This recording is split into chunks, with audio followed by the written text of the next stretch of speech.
কালেমা লা ইলাহা ইল্লাল্লাহ মুহাম্মাদুর রাসূলুল্লাহ একসঙ্গে বলা যাবে না, একসাথে বলা যাবে না, জোরে কোন নাউজুবিল্লাহ। আমরা পড়ি না লা ইলাহা ইল্লাল্লাহু মুহাম্মাদুর রাসূলুল্লাহ, এটাকে তারা বলতেছে পড়া যাবে না, এটা পড়া নিষেধ। কারণ এটা যদি লা ইলাহা ইল্লাল্লাহ মুহাম্মাদুর রাসূলুল্লাহ থাকলে সেখানে শিরক হবে, নাউজুবিল্লাহ। কারণ এখানে তারা বলতেছে আল্লাহর সাথে নবী থাকলে সেখানে শিরক হয়ে যায়। তাফসীরে কবিরের মধ্যে 91 পৃষ্ঠার মধ্যে তাফসীরে কবিরের মধ্যে ঘটনাটা আসছে। আবু বকর সিদ্দিক রাদিয়াল্লাহু তাআলা আনহু তিনি আল্লাহর নবীর দরবারে যখন গেলেন, আল্লাহর নবী রহমতের নবী, মায়ার নবী বললেন, ও আবু বকর সিদ্দিক, তুমি আসছো, এই আংটিটা তুমি নাও, আংটিটার মধ্যে তুমি লিখবা লা ইলাহা ইল্লাল্লাহ, জোরে বলুন সুবহানাল্লাহ। আল্লাহর নবী বললেন তুমি আংটির মধ্যে লিখবা লা ইলাহা ইল্লাল্লাহ।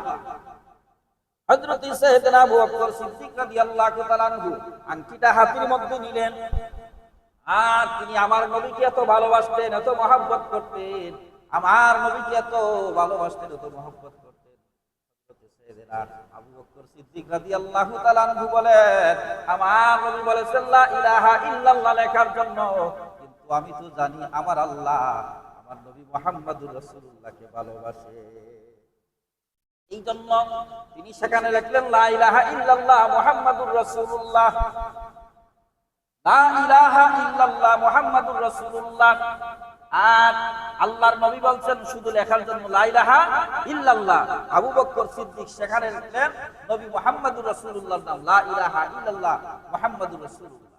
এবার আংটিটা যখন আল্লাহর নবীর দরবারে দিলেন, আল্লাহর নবী হাতের মধ্যে নিলেন, দেখতেছেন আংটিটার মধ্যে লেখা লা ইলাহা ইল্লাল্লাহ মুহাম্মাদুর রাসূলুল্লাহ, এর পাশে আবু বকর সিদ্দিকের নাম লেখা, জোরে সুবহানাল্লাহ। এবার আল্লাহর নবী বলেন, আবু বকর, আমি তো তোমাকে আমার নাম এবং তোমার নাম লেখার কথা বলি নাই, তুমি এখানে লা ইলাহা ইল্লাল্লাহ আমার নাম লেখলা মুহাম্মাদুর রাসূলুল্লাহ, আবার তোমার নাম লেখা আবু বকর সিদ্দিক, এটা কেন লেখলা, কারণটা কি? বলেন, ইয়া রাসূলুল্লাহ, ইয়া হাবিবাল্লাহ, এখানে লা ইলাহা ইল্লাল্লাহর পাশে মুহাম্মাদুর রাসূলুল্লাহ লেখছি, কিন্তু আমি আবু বকর সিদ্দিকের নাম লিখি নাই। আমি এই জন্য আপনার নামটা লিখেছি, জানি আপনি আল্লাহর মাহবুব, আল্লাহর প্রিয় হাবিব, আপনাকে আল্লাহ ভালোবাসেন, আপনার বন্ধু, আল্লাহর বন্ধু হলেন আপনি নবী মুহাম্মদ। আমি চেয়েছি বন্ধুর পাশ থেকে যেন বন্ধুকে সরানো না হয়, এই জন্য বন্ধুর পাশে বন্ধুর নামটা আমি বসাই দিয়েছি, আমি আবু বকর সিদ্দিকের নামটা আমি বসাই না। আবার আল্লাহ বলেন, জিবরাইল তুমি যাও, আর দেরি করো না, আমার নবী মুহাম্মাদুর রাসূলুল্লাহকে জানাইয়া দাও, আবু বকর আমার নবী মুহাম্মাদুর রাসূলুল্লাহকে এত ভালোবাসে, আমার হাবিবকে এত ভালোবাসে, আমি আল্লাহর পাশ থেকে আমার বন্ধুকে সরাইতে চাই না, এই জন্য আমি আল্লাহ আমার বন্ধুর পাশ থেকে ওই বন্ধুকে আমি সরাইতে চাই না। সুবহানাল্লাহ। আবু বকর দেখে নাই, তুমি যা জানায় দাও আল্লাহর নবীকে। আবু বকর কেমনি ভাবে মুহাম্মদের সাথে, আন্তরিকতার সাথে আমি আল্লাহর পাশে আমার বন্ধু নবী মুহাম্মদকে বসাইছে, আমি আল্লাহ জিবরাইলের মাধ্যমে আমার বন্ধু নবী মুহাম্মদের পাশে আমার বন্ধু হযরতে আবু বকর সিদ্দিকের নামটা তুমি জিবরাইল বসাইয়া দিয়েছো আমার হুকুমে। সুবহানাল্লাহ। আল্লাহর হুকুমে হযরতে জিবরাইল আলাইহিস সালাম যেহেতু হযরতে আবু বকর সিদ্দিক রাদিয়াল্লাহু তাআলা আনহু আমার নবীকে আল্লাহকে সরাই, আল্লাহর পাশ থেকে নবীকে সরাইতে রাজি না, সেজন্য আল্লাহ খুশি হয়ে আবু বকর সিদ্দিকের নামটা আমার নবীর পাশে বসাইয়া দিলেন। সুবহানাল্লাহ। পাশে যায় না, লা ইলাহা ইল্লাল্লাহ, আল্লাহ ছাড়া কোনো মাবুদ নাই, আমরা মানে কি মানি না, আল্লাহ ছাড়া কোনো মাবুদ নাই, আল্লাহ এক, আল্লাহ ওয়াহিদ, আল্লাহর সাথে কারো শরীক করা যাবে না। নবী মুহাম্মদুর রাসূলুল্লাহ হলো আল্লাহর প্রেরিত রাসূল এবং তার বান্দা। তাহলে আমরা নবীকে আল্লাহ মনে করি না, আল্লাহকে আল্লাহ মনে করি, নবীকে নবী মনে করি, আমরা ইবাদত করি। আশহাদু আল্লা ইলাহা ইল্লাল্লাহ ওয়াহদাহু লা শারীকা লা ওয়া আশহাদু আন্না মুহাম্মাদান আবদুহু ওয়া রাসূলুহু। আমরা সেটাই সাক্ষী দিয়েছি, আল্লাহ ছাড়া কোনো মাবুদ নাই, আল্লাহ ছাড়া কোনো মাবুদ নাই, আল্লাহ এক, আল্লাহর সাথে কাউকে শরীক করা যাবে না। নবী মুহাম্মদুর রাসূলুল্লাহ আল্লাহর প্রিয় হাবিব, আল্লাহর প্রিয় বন্ধু, আল্লাহর নবী, নবী মুহাম্মদুর রাসূলুল্লাহ আল্লাহর প্রিয় হাবিব, আল্লাহর নবী, আল্লাহর বন্ধু। এটা আমরা স্বীকৃতি দিই। আল্লাহর সাথে আমরা নবীকে একত্রিত করি নাই, আর নবীর সাথে সাহাবীদেরকে আমরা একত্রিত করি নাই। যেমন আল্লাহর সাথে কারো তুলনা নাই, তেমনি ভাবে নবীর সাথেও কারো তুলনা নাই। বেমিসাল বেনজির, নবীকে যদি কারো সঙ্গে তুলনা করা হয় ঈমান থাকবে না, আল্লাহকে যদি আল্লাহর সঙ্গে যদি কাউকে তুলনা করা হয় ঈমান থাকবে না। এইটাই হলো আমাদের আহলে সুন্নাত ওয়াল জামাতের আকীদা। আল্লাহুম্মা সাল্লি সাইয়্যিদিনা মুহাম্মাদ ওয়া আলা আলি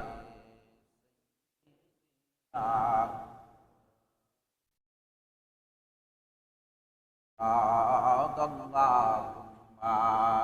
صل على سيدنا مولانا محمد وعلى آله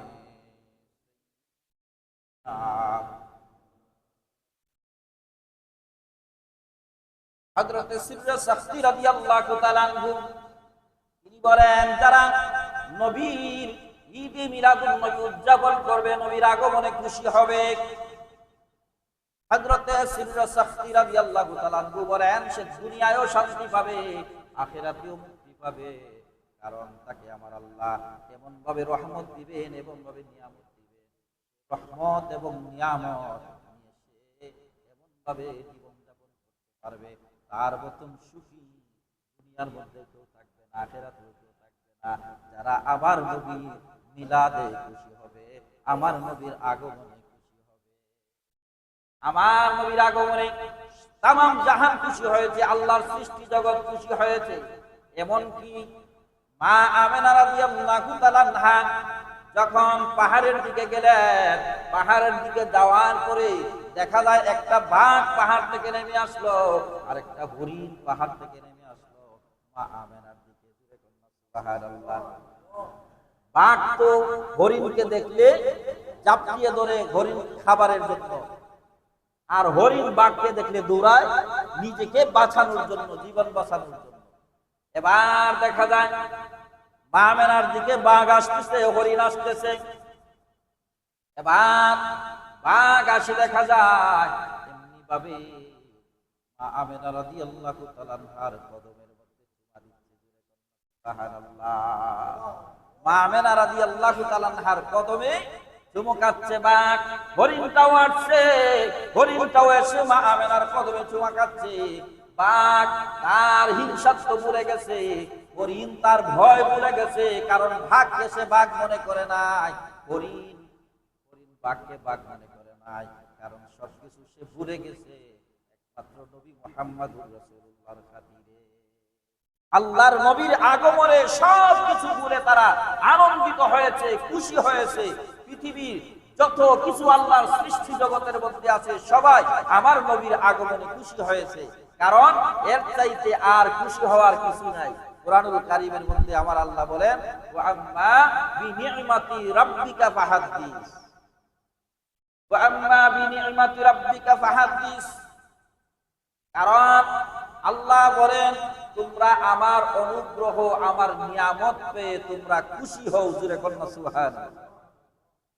সবচাইতে বড় নিয়ামত হচ্ছে আমাদের জন্য আল্লাহ যদি নবীকে না পাঠাইতেন, নবীকে পাঠিয়ে আল্লাহ তাআলা আমাদেরকে এমন নিয়ামত দান করেছেন, যেই নিয়ামতের শুকর এর চাইতে বড় নিয়ামত আল্লাহ আর কিছুই দেয় নাই। একমাত্র উম্মতে মুহাম্মাদীর জন্য, মানুষের জন্য আল্লাহ তাআলা নবীকে পাঠিয়ে যা কিছু দিয়েছেন রহমত বরকত আর কিছুই হতে পারে না।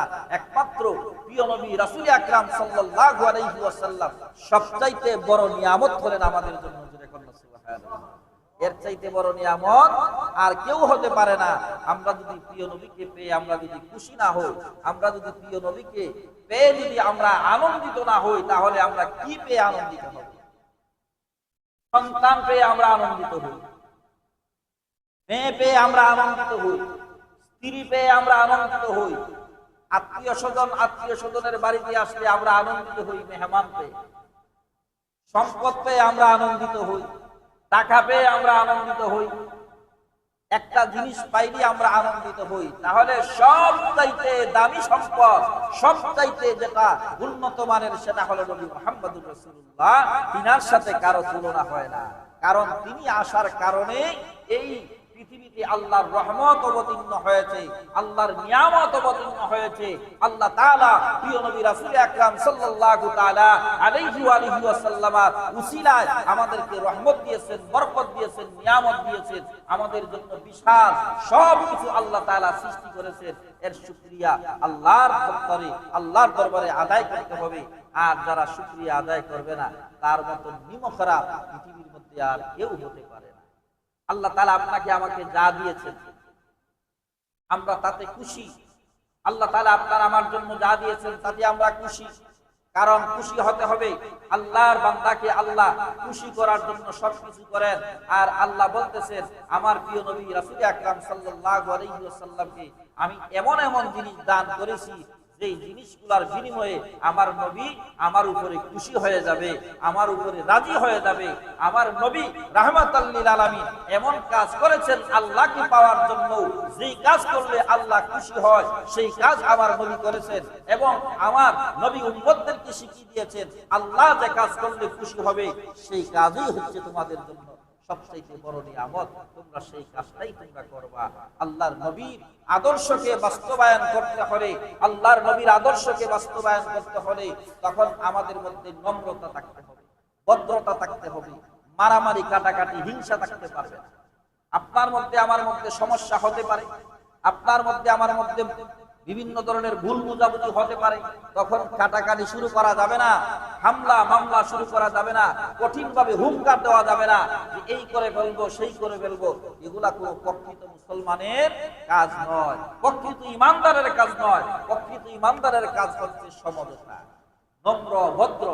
যদি কেউ আপনাকে আঘাত দিয়ে থাকে, আপনাকে কষ্ট দিয়ে থাকে, তখন আপনি তাকে আঘাত করে তাকে কষ্ট দেওয়া যাবে না। তাকে আপনি সুন্দর আচরণ দিয়ে, ব্যবহার দিয়ে তাকে বুঝিয়ে দিতে হবে সেই কাজটা করা ভালো নয়। কারণ দুইজন ব্যক্তির মধ্যে যখন ঝগড়া শুরু হয়ে যায়, একজন আরেকজনকে যখন পিঠায় মারে, তখন আরেকজন তখন চেষ্টা করে তাকে মারার জন্য, কিন্তু ইসলাম সেটাকে প্রশ্রয় দেয় না। ইসলাম বলেছে সেটা প্রতিহত করার জন্য। যখন আপনাকে আক্রমণ করবে তখন আপনি প্রতিহত করার কথা বলা হয়েছে, আক্রমণের কথা বলা হয় না। কিন্তু আমাদের মুসলমানদের মধ্যে রাসূলের আদর্শ আমরা নিজেরাই বলি, লাকাদ কানা লাকুম ফি রাসূলিল্লাহি উসওয়াতুন হাসানাহ, সবচাইতে উত্তম আদর্শ ছিল আমার নবীর কাছে। কিন্তু আমরা বলি সবচাইতে উত্তম আদর্শ, উত্তম চরিত্র আমার নবীর কাছে, কিন্তু আমরা সেই আদর্শ, সেই আমাদের মধ্যে নেই না। আমাদের মধ্যে শুধু অগ্রতা, আমাদের মধ্যে থাকার কথা ছিল নম্রতা, আমাদের মধ্যে থাকার কথা ছিল ভদ্রতা, কিন্তু সেই নম্রতা, সেই ভদ্রতা আমাদের কাছে নাই, সেগুলো আমাদের কাছ থেকে চলে গেছে। যতক্ষণ পর্যন্ত রাসূলের আদর্শ আপনার কাছে আমার কাছে আসবে না, নবীর আদর্শ আপনার কাছে আমার কাছে আসবে না, যতক্ষণ পর্যন্ত নম্রতা ভদ্রতা আপনার কাছে আমার কাছে আসবে না, ততক্ষণ পর্যন্ত আমরা ভালো কিছু আশা করতে পারি না। কারণ দুনিয়াটা আপনার জন্য জাহান্নাম, পরকালটাও আপনার জন্য জাহান্নাম। আর আপনার মধ্যে যখন নম্রতা ভদ্রতা চলে আসবে, রাসূলের আদর্শ চলে আসবে, দুনিয়াটাও আপনার জন্য জান্নাত হবে, আখিরাতও আপনার জন্য জান্নাত হবে। এই জন্য রাসূলের আদর্শকে আমরা বাস্তবায়ন করতে হবে, রাসূলের আদর্শকে আমরা আঁকড়িয়ে ধরতে হবে। এই জন্য রাসূল পাক সাল্লাল্লাহু আলাইহি ওয়াসাল্লাম আমাদের জন্য উত্তম আদর্শ দিয়ে এই রবিউল আউয়াল মাসে আগমন করেছেন। এই রবিউল আউয়ালের 12 তারিখে নবী আমাদের কাছে আগমন করেছেন রহমত নিয়ে, বরকত নিয়ে, নিয়ামত নিয়ে, হিংসা নিয়ে নয়। হিংসা দূরীভূত করার জন্য এসেছেন, শত্রুতামি দূরীভূত করার জন্য এসেছেন। আল্লাহর নবী আপনার মধ্যে আমার মধ্যে এসেছেন। নবী লাকাদ জাআকুম রাসূলুম মিন আনফুসিকুম আজিজুন আলাইহি মা আনিতুম হারিস। আল্লাহর রাসূলকে আল্লাহ বলেছেন যে আমি তোমাদের মধ্যে থেকে পাঠিয়েছি। জোরে কন্না সুবহানাল্লাহ। নবী আমাদের মধ্যে থেকে আমাদের মধ্যে পাঠিয়েছেন, তিনি আমাদের মধ্য থেকে তিনি এসেছেন। তিনি তিনি হলেন নবী মুহাম্মদুর রাসূলুল্লাহ সাল্লাল্লাহু আলাইহি ওয়াসাল্লাম। তিনি আসার সাথে সাথে এই পৃথিবীটা রহমতে ভরপুর হয়ে গেছে, এই পৃথিবীটা রহমতে ভরপুর হয়ে গেছে। এই পৃথিবীর মধ্যে শান্তি আর শান্তি এসেছে, গজব চলে গেছে, যত কিছু আছে সব আপনার অশ্লীলতা, যত খারাপ কিছু আছিল সবকিছু আমার রাসূলের খাতিরে, আমার রাসূলের উসিলায় সব দূরীভূত হয়ে এই পৃথিবীটা আলোকিত হয়েছে। আগে অন্ধকার ছিল, অন্ধকার দূরীভূত হয়ে আলোকিত হয়েছে। নূরুন আলা নূর, এই জন্য আমার নবীকে নূর বলা হয়। সুবহানাল্লাহ। নবী হচ্ছেন নূরুন আলা নূর। নবী আসার কারণে অন্ধকার দূরীভূত হয়ে গেছে, কোরআন আসার কারণে অন্ধকার দূরীভূত হয়ে গেছে। কোরআন ও নূর, নবীও নূর। কোরআন ও নূর, নবীও নূর। কোরআন আসার কারণে, কোরআন আমার নবীর উপরে অবতীর্ণ হওয়ার কারণে, এই নূরের উসিলায়, নূরের খাতিরে আল্লাহ অন্ধকারকে আলোকিত করে আমাদেরকে সুন্দর করে দিয়েছেন। সেজন্য আল্লাহ তাআলার দরবারে আমরা ফরিয়াদ করব, আল্লাহ তাআলা যেন আমাদেরকে পবিত্র ঈদে মিলাদুন নবীর মাসের খাতিরে, 12ই রবিউল আউয়াল মাসের খাতিরে আল্লাহর নবীর উসিলায় আমাদের সকলের জীবনের সমস্ত গুনাহগুলো যেন আল্লাহ মাফ করে দেয়। সকলে বলি আমিন। আল্লাহ যেন আমাদের সমস্ত হিংসাগুলো দূরীভূত করে দেন। সকলে বলি আমিন। আল্লাহ যেন আমাদের উপরে আল্লাহর রহমত দিয়া ভরপুর করে দেন। সকলে বলি আমিন। আল্লাহ তাআলা যেন আল্লাহর নিয়ামতের উসিলায় যেন আল্লাহ তাআলা দয়াল নবীর উসিলায় যেন আমাদের সকলকে কবুল করেন। ইহকাল এবং পরকাল যেন আমরা শান্তিতে বসবাস করতে পারি। আল্লাহ তাআলা যেন তৌফিক দান করেন। সকলে বলি আমিন।